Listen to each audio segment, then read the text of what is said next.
God's word of today is from the book of Genesis, chapter 2, verse 16 and 17. 오늘 하나님께서 우리에게 주시는 말씀 창세기 2장 16절과 17절 이 두 절의 말씀입니다. 우리 한 목소리로 하나님의 말씀을 같이 읽겠습니다. 시작. 여호와 하나님이 그 사람에게 명하여 이르시되 동산 각종 나무의 열매는 내가 임의로 먹되 선악을 알게 하는 나무의 열매는 먹지 말라. 내가 먹는 날에는 반드시 죽으리라 하시니라. 하나님의 말씀입니다. 아멘. 아버지, 오늘도 생명의 말씀을 대하게 해주셔서 감사합니다. 이 시간 마치 차디찬 얼음물 속에 우리가 잠긴 것처럼 우리를 신선하게 하여 주시고 우리의 모든 정신이 주의 말씀에만 집중하는 시간 되게 하여 주시옵소서. 예수님의 이름으로 기도합니다. 아멘. 자, 지금까지 이 온 우주에는 수없이 많은 사건들이 일어났습니다. 그 가운데 가장 중요한 사건을 세 가지 꼽아봐라 하면 여러분들은 무엇을 꼽으시겠습니까? 저는 이렇게 세 가지를 꼽을 수 있을 것 같습니다. 첫째는 하나님께서 무에서 유를, 온 우주를 창조하신 사건입니다. 두 번째는 첫사람 아담이 선악을 알게 하는 나무의 열매를 먹은 사건입니다. 그리고 세 번째는 예수님께서 이 땅에 오셔서 십자가에서 돌아가시고 또 부활하신 그 사건. 이 세 가지 사건을 저는 가장 위대한 사건으로 꼽습니다. 이 중에서 창조의 사건, 또 예수님이 우리를 구속해 주신 사건, 정말 무엇과도 비교할 수 없는 위대한 사역입니다. 창조는 무에서 유를 만드신 일이시고요. 우리 인간은 감히 생각할 수가 없죠. 우리는 뭐가 있어도 새로운 걸 못 만드는데 없는 것에서 무에서 유를 만드셨다는 것은 우리가 생각할 수 없는 능력입니다. 또 하나님께서 우리 인간의 몸을 입으시고 이 땅에 내려오셔서 우리 대신 피 흘려 돌아가시고 또 죽음을 이기시고 다시 살아나신 그 사건, 그것 역시 감히 우리의 상상을 뛰어넘는 정말 위대한 사건입니다. 그런데 제가 말씀드린 사건 중에서 이 두 번째 사건, 아담이 선악을 알게 하는 나무의 열매를 먹은 사건, 사실 뭐 별로 대단해 보이지 않습니다. 아담이 과일 하나를 먹었어요. 어찌 보면 지극히 사소한 일입니다. 일상적으로 언제든지 있을 수 있는 그런 일이죠. 그런데 이 작은 사건 하나가 모든 인류의 운명을 결정짓고 말았습니다. 도대체 이 열매를 먹은 것이 무슨 일일까요? 어떤 뜻을 담고 있을까요?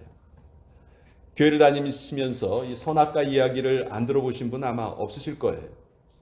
그렇지만 과연 우리가 이 선악과의 의미를 제대로 알고 있는지, 아이들이 우리에게 물어본다든지 또 교회를 안 다니시는 분들이 우리에게 그것이 무슨 의미입니까? 이렇게 우리에게 물어본다면 우리가 정말 자신 있게 대답해 줄 수 있는지. 저는 감히 이 선악과 사건이 우리 믿음의 본질이다, 그렇게 말씀드리고 싶습니다. 아담의 시대뿐만이 아니고 바로 지금 이 순간에도 이 선악과의 의미는 우리에게 계속 진행되고 있어요. 오늘은 이것을 주제로 여러분들과 함께 말씀을 나누기를 원합니다. 자, 아까 말씀드린 것처럼 이 선악과 문제는 신자나 불신자를 가리지 않고 다들 궁금해하는 내용이에요. 저 역시 교회를 다니기 시작하면서부터 제일 궁금했던 게 이것이었어요. 선악과가 그렇게 위험한 것이었다면 하나님께서 아예 막아놓으시고 가까이 가지 못하게 하셨으면 되지 않았을까? 왜 마음대로 먹을 수 있게 해놓으시고 또 그걸 먹었다고 벌을 내리시고. 그런 말 있잖아요. 도둑질 한 사람도 잘못이지만 도둑질 당한 사람도 잘못입니다. 그렇죠? 여러분들은 동의를 안 하시는 것 같은데. 어떻게 보면 그 타락의 원인 제공을 하나님이 하신 것처럼 보이잖아요. 예? 아예 처음부터 선악과라는 거를 만들질 않으셨다면 이런 일이 없잖아요. 그렇죠? 선악과가 없었다면 왜 예수님께서 그 모진 고통을 겪으시고 십자가에서 돌아가셨겠어요? 그럴 이유가 없잖아요. 이런 의문은 아마 대부분의 사람들이 가지고 있는 그런 의문이라 전 생각을 합니다. 차근차근 이 문제를 한번 생각해 보겠습니다. 사실 성경에는요, 선악과라는 말 자체는 나오지 않아요. 선악을 알게 하는 나무의 열매. 좀 길죠. 그러니까 이 긴 거를 줄여서 편의상 우리가 선악과라고 부르는데, 선악과라는 용어 자체는 성경에는 등장하지 않습니다. 자, 이 말썽 많은 선악과, 이것이 어디에 있었나요? 이 선악과는 에덴 동산에 있었습니다. 에덴 동산.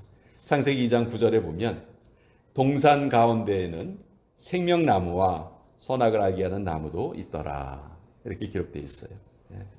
하나님께서 해가 뜨는 동쪽에 에덴이라는 아주 아름다운 동산을 만드셨어요. 왜 만드셨을까요? 아담에게 그곳에서 잘 살라. 아담에게 살 곳을 만들어 주신 거예요. 잘 만드셨을까요? 아니면 대충대충 만드셨을까요? 어떻게 생각하세요? 잘 만드셨어요. 얼마나 잘 만드셨는지 성경이 우리에게 어떻게 알려주시냐면요. 창세기 2장 10절에 보면 강이 에덴에서 흘러나와 동산을 적시고 거기서부터 갈라져 네 근원이 되었다. 여러분, 강이 하나만 있어도 엄청나게 좋은 땅이에요. 근데 에덴에는 강이 몇 개가 있어요? 4개나 있어요. 이것은 에덴이 얼마나 은혜로운 곳인가, 얼마나 풍요로운 곳인가, 얼마나 좋은 곳인가, 그것을 알려주시는 말씀이에요. 그래서 에덴 동산의 별명이요, 물된 동산. 여러분, 그런 말 우리 많이 쓰죠. 우리 누굴 축복할 때 물된 동산과 같이 축복받으시기 바랍니다. 그 물된 동산이라는 말이 에덴 동산의 별명이라고. 또 에덴이란 말 자체가 기쁨이란 뜻이에요. 기쁨. 그러니까 에덴 동산은 기쁨의 동산이에요. 정말 하나님의 은혜가 충만한 풍요로운 땅이었어요. 또 그곳에는 아름답고 먹기에 좋은 그 나무들이 아주 풍성했습니다.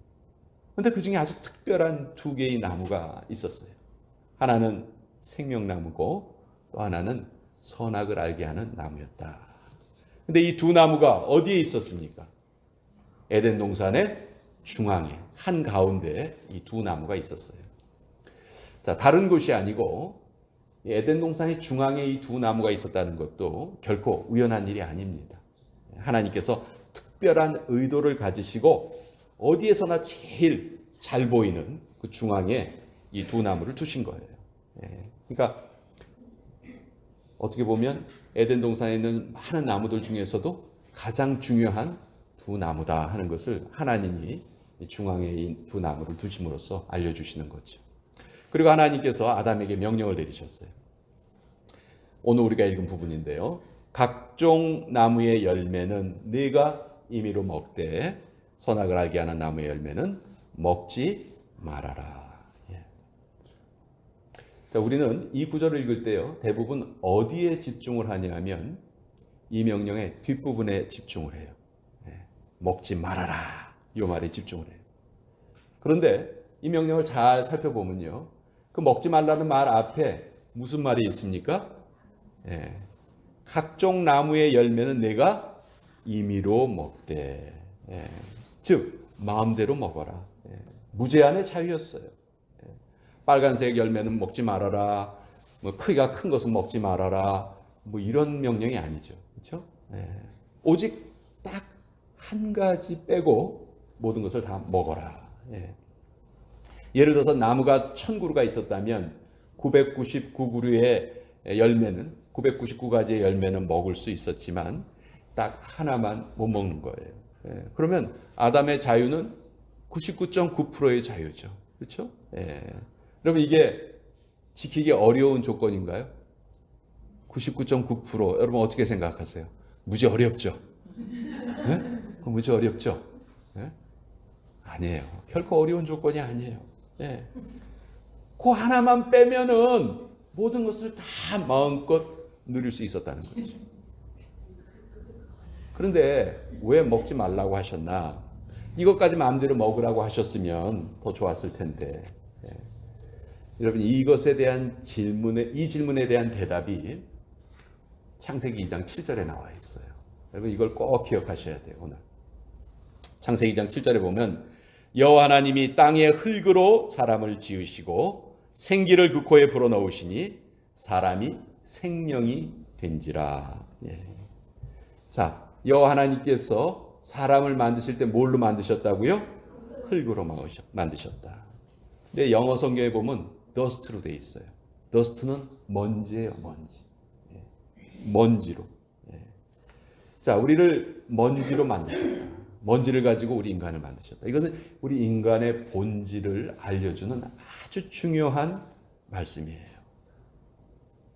우리가 제 아무리 잘났다고 뻐겨도요, 우리 인간의 본질은 뭐예요? 먼지에 불과하다는 거예요. 그런데 그 먼지에 하나님께서 생기를 불어넣어 주시니까 그것이 생명이 되었다. 자, 누가 생기를 불어넣어 주신 거예요? 하나님께서 넣어 주신 거예요. 그러니까 이 말씀이에요. 창세기 2장 7절의 말씀이 무슨 말씀이냐 하면 인간은 하나님의 도우심이 없으면 어떤 존재다? 먼지에 불과한 존재다. 이것이 우리 인간의 본질이에요. 성경이 알려주신 우리 인간의 본질. 하나님께서는 이것을 아담에게 아주 뚜렷하게 알려주기를 원하셨어요. 그래서 선악을 알게 하는 나무를 동산 중앙에 두시고 너는 그것을 먹지 말아라. 즉, 이 나무를 두시고 먹지 말라고 하신 이유는 이거예요. 하나님께서는 하나님과 사람의 관계가 어떤 관계인지를 알려주시려 했던 거예요. 나는 창조주고 너는 피조물이다. 아담아, 똑바로 알아라. 나는 창조주고 너는 피조물이다. 이것을 네가 꼭 기억하기 바란다. 하나님께서 선악과를 동산 중앙에 두신 이유가 바로 이것이었어요. 우리 미국에서 살다 보면은 매니저란 말 자주 듣습니다. 매니저. 한 매장의 운영을 책임지는 사람이에요. 샘스클럽 같은 데 가도요, 그 매니저는 사진 이렇게 딱 붙여놓고 이름도 딱 써놓고. 여러분, 매니저가 권한이 있나요, 없나요? 권한이 커요. 누구를 고용하고 또 그 사람에게 어떤 일을 시키고 이거 다 매니저가 정합니다. 그런데 그 권한이 많은 매니저가 못하는 일이 딱 한 가지가 있어요. 뭘 못하죠? 그 매장을 사고 파는 일은 매니저가 할 수 없어요. 그건 누가 하는 거예요? 오너가 하는 거예요. 오너. 그러니까 하나님께서 선악과를 동산 중앙에 두신 이유가 바로 이거예요. 아담아, 너는 매니저야. 그리고 나는 오너란다. 네가 이것을 잊지 않기를 바란다. 하나님께서 이 선악과라는 나무를 통해서 아담에게 그거를 알려주기를 원하셨던 거죠. 그러니까요, 아담이 선악과를 먹은 행위는 단지 과일 하나를 먹은 것이 아니에요. 하나님의 자리, 오너의 자리를 아담이 탈취한 거예요. 하나님께서 그 자리는 아담의 자리가 아니라고 분명히 알려주셨어요. 그런데 아담은 선악과를 먹음으로써 하나님의 자리에 서려고 했던 것입니다. 그 선악과를 먹고 나니까 피조물인데도 이제 피조물처럼 살지 않으려고 해요. 판단을 합니다. 근데 공정하게 판단하나요? 아니에요. 자기 기준대로 판단해요. 자기 기준대로. 여러분, 이것이 지금 인간 사회에 갈등과 싸움이 끊이지 않는 이유예요. 다 자기가 옳다고 주장을 하는 거죠. 사실 이 선악과에는 사람들에게 완벽한 자유를 주시고자 하는 하나님의 의지가 이 선악과에 담겨져 있었어요. 하나님께서는 하나님 마음대로 조정하시는 로봇과 같은 존재를 만들기 원하지 않으셨고 스스로, 인간 스스로가 순종하기를 바라셨던 것이죠. 나는 창조주고 너는 피조물이다. 이것을 네가 잘 깨닫고 지키면 나는 너에게 모든 복을 아끼지 않고 내려주겠노라. 선악과는 이렇게 인간에게 무한한 자유를 누리도록 하나님께서 주신 것이지 인간을 통제하려고 하나님께서 주신 것이 아니라는 것입니다. 여러분, 우리 부부간에도요 자유로움이 있어요. 그러나 반드시 지켜야 될 선이 있습니다. 그렇죠? 둘 중에 한 사람이 그 선을 넘어서면 어떻게 돼요? 부부관계는 무너지는 거예요. 깨져버리는 거예요. 그러니까 선악과는요 어떤 의미에서는 울타리와 같습니다. 울타리. 가축들이 어디에 있을 때 제일 안전하죠? 울타리 안에 있을 때 제일 안전합니다. 울타리가 싫다고 그것을 뛰어넘어가면 맹수들에게 잡혀 먹히고 마는 것이죠. 그러니까 하나님께서는 선악을 알게 하는 나무를 동산 중앙에 두시고 그것을 먹지 않고 지킬 때, 즉 인간이 하나님과 자신과의 관계를 잘 깨닫고 지킬 때 가장 완벽한 복을 누릴 수 있도록 그 나무를 거기에 두신 거예요. 그렇지만 아담은 그것을 먹고 말았지. 그러니까 하나님은 늘 우리에게 무엇에 관심이 있으시냐면요. 하나님은 우리와 하나님과의 관계에 관심이 있어요. 관계. 우리가 하나님을 창조주로 알고 섬기는 그 관계에 관심이 있어요. 그런데 우리는 하나님은 관심이 거기에 있으신데 우리는 어디에 관심이 있냐면 소유에 관심이 있어요. 따먹는 거. 요거 내 거. 내 거. 우리는 늘 내 것으로 가지기를 원합니다. 여러분, 만약 저나 여러분이 아담 대신 그 자리에 서 있었다면 우리는 어떤 결정을 했을까요? 하나님께서 오늘 나에게 주신 자유를 나는 지금 어떻게 사용하고 있습니까?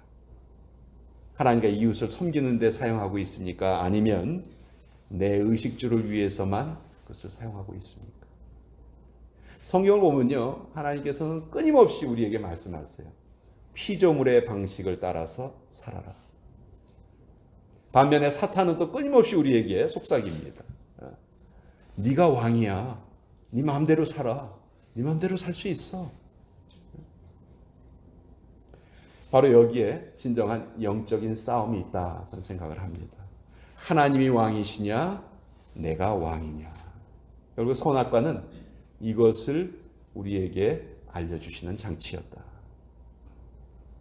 창세기 뒷부분에 보면요, 이것을 아주 잘 알려주는 그런 사건이 하나 있어요. 여러분, 요셉 아시죠? 요셉. 요셉이 형들에게 미움을 받아서 애국으로 팔려갑니다. 그리고 누구의 집에서 종살이를 하죠? 보디발이라는 사람의 집에서 종살이를 하게 돼요. 근데 이 요셉이 아주 멋진 남자였던 것 같아요. 누가 요셉을 유혹하죠? 보디발의 아내가 요셉을 유혹합니다. 이때 요셉이 이 유혹에 넘어가나요? 안 넘어가나요? 안 넘어가죠. 요셉이 이 유혹을 이겨내는데요. 어떻게 이겨내냐면요. 창세기 39장 9절에 보면 아주 중요한 말이 적혀 있어요. 주인이 아무것도 금하지 아니하였어도 금한 것은 당신뿐이니 당신은 그의 아내임이라. 그런즉 내가 어찌 큰 악을 행하여 하나님께 죄를 지으리까. 보디발이 모든 것을 다 허락했지만 딱 한 가지를 금했어요. 그게 뭐예요? 자기 아내를 금했습니다. 그러니까 이 보디발의 아내의 사건은요, 어떻게 보면 선악과의 사건을 아주 잘 우리에게 보여주는 그림 언어와 같은 그런 스토리예요. 아담은 실패했어요. 그러나 요셉은 성공했습니다. 내가 어찌 이 큰 악을 행하여 하나님께 죄를 지으리까. 요셉은 예수님을 미리 보여주는 인물이에요. 예수님도 분명히 하나님이셨죠. 그렇지만 이 땅에 내려오셨을 때 예수님은 하나님의 방식대로 살지 않으셨어요. 철저하게 피조물의 방식으로 사셨어요. 마리아의 태중에서 10달을 지내셨고요. 마리아의 젖을 먹고 자라셨고요.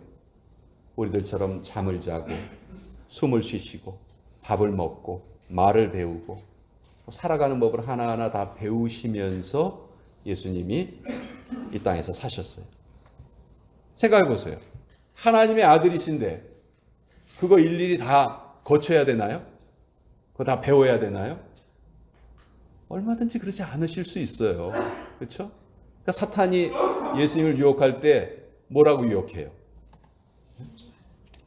신적인 능력을 한번 써봐. 돌멩이를 떡이 되게 하고 높은 곳에서 뛰어내려 보고 너 얼마든지 그렇게 할 수 있잖아. 신적인 능력을 사용하라고 사탄은 예수님을 부추겨요. 그러나 예수님은 그 모든 것을 다 거부하시고 오직 피조물의 방식으로만 사셨어요. 아담은 에덴 동산에서 그 피조물의 방식을 내동댕이 쳤지만 예수님은 이 땅에 오셔서 그 피조물의 방식대로 사신 거예요. 여러분, 기독교는 종교가 아닙니다. 교리도 아니에요. 기독교는 피조물의 방식대로 살아가는 거예요. 그것이 우리가 믿는 기독교예요. 우린 피조물이에요. 하나님을 의지하고 살아야 돼요. 사탄은 지금도 네 힘으로 살아봐. 너 뭐든지 할 수 있잖아. 우리에게 그렇게 부추겨요. 그럼 불신자들이 왜 마음에 하나님 두기 싫어할까요? 아주 간단합니다. 자기가 왕 노릇하고 싶은 거예요. 그러나 인간의 모든 비극은 자기 마음대로 살아가려고 할 그때부터 생기기 시작했다. 사사시대가 이스라엘에서 가장 영적으로 어두울 때였어요. 그 시대를 잘 알려주는 말이 있죠. 사사기 21장 25절. 그때 이스라엘에 왕이 없으므로 사람이 각기 자기 소견에 옳은 대로 행하였더라. 그랬더니 사사시대는 가장 어두운 시대가 되고 말았어요. 여러분, 오늘도 마찬가지예요. 내 느낌대로 살고 내 기분에 이끌리는 삶대로 살아가면 우리는 결국 망할 수밖에 없습니다. 다시 한번 말씀드립니다. 우리는 우리의 힘으로 살 수 없는 존재입니다. 하나님께 의지하고 하나님께 매인 삶이 자유로운 삶이다. 우린 전적으로 하나님께 매달려야 돼요. 주인은 하나님이시다. 그래서 선악과는 우리 인생의 주인이 누구이신가를 우리에게 알려주시는 장치였어요. 이제 여러분, 제가 처음에 말씀드렸던 선악과에 대한 여러 가지 질문들, 그렇죠? 많은 불신자들이 할 수 있고 또 어린아이들이 물어볼 수 있는 그런 질문들, 이제 우리는 정확하게 대답해 줄 수 있어야 하고요. 또 그 대답으로 만족하는 것이 아니고 우리가 바로 그 대답대로 살아야 돼요. 우리가 바로 가장 피조물답게 하나님을 왕으로 모시면서 하나님을 우리의 주인으로 섬기면서 살아가야 한다. 이것이 선악과가 우리에게 알려주시는 귀한 진리였습니다. 자, 우리 같이 기도하겠습니다. 아버지 하나님, 그동안 선악과에 대해서 잘못 생각해왔던 것 새롭게 깨닫게 하여 주셔서 감사합니다. 우리는 하나님의 주권을 그대로 인정하고 피조물의 자리에서 피조물의 본분을 지키며 살아가겠습니다. 주님이 함께 하시지 않으시면 우리 모두가 먼지에 불과한 존재라는 것 꼭 기억하겠습니다. 제 인생의 주인이 제가 아니라 하나님이심을 잊지 않고 매일 마음에 새기면서 살아가게 하여 주시옵소서. 예수님의 이름으로 기도합니다. 아멘.